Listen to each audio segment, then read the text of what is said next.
14 of the COVID-19 bill should be removed inasmuch as the proposed new Section 36A is a clear act of repression against not just teachers, but other teaching staff and other personnel of educational institutions when they are being threatened with disciplinary proceedings.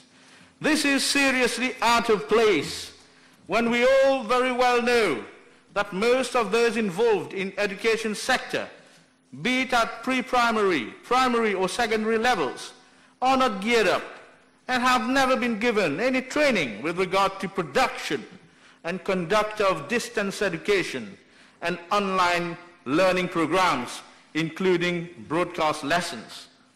On the contrary, Mr. Speaker, sir, we should praise and salute all teaching staff for their dedication and commitment in those times of crisis towards our children, in providing them with appropriate training and guidance to face this novel situation should be the motto for this government, not providing for sanctions and disciplinary actions against teachers. Mr. Speaker, sir, in the same vein, giving additional powers to police is not becoming and cannot be accepted. The police already have enough powers in the Police Act, and instead, the Honorable Attorney General should walk the talk. Unfortunately, he is not here. But since the year 2018, in a press conference, when he was commenting on the case of David Gaiki, unfortunately, Gaiki is no more when we are talking today, he has announced that he will be bringing to this House the Police and Criminal Justice Bill, and that bill should contain, amongst others, a code of conduct for the police.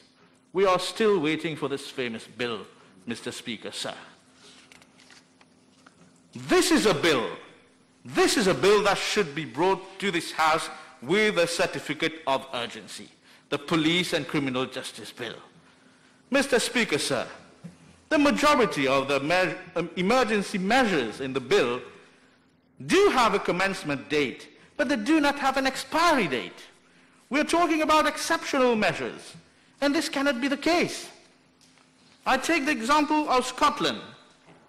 Measures enacted in their COVID bill automatically expire 6 months after they come into force.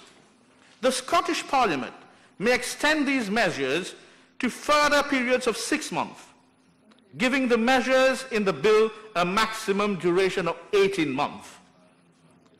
And there in Scotland, the Scottish government have to provide a report to Parliament every 2 months about the use of these emergency powers.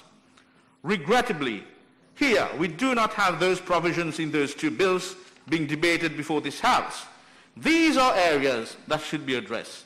These are areas where amendments should be brought to reflect same in those two bills. Mr. Speaker, sir, in these unprecedented times, it is not just economic policy, health policy, and social policy that require creativity and innovation. Our democratic structures need to be equally responsive. The spirit of our Constitution should also be upheld. The 3 pillars of our Constitution, our Parliament, the Executive, the Judiciary, should be able to live up when faced with such adversity. Mr. Speaker, sir, rightly so, at Clause 9 of the COVID bill, the Courts Act is being amended to allow to some extent the administration of justice. The Executive is up and running through committees and cabinet meetings. It should be the case for Parliament as well, Mr. Speaker, sir. The cardinal principle for a democracy to work is accountability. These 3 pillars should work in pair. Parliament, Executive, and the Judiciary. They are the checks and balances. They are the important pillars of the Constitution. And accountability, unfortunately, is not a very, say, correct word or popular words in the dictionary of this government.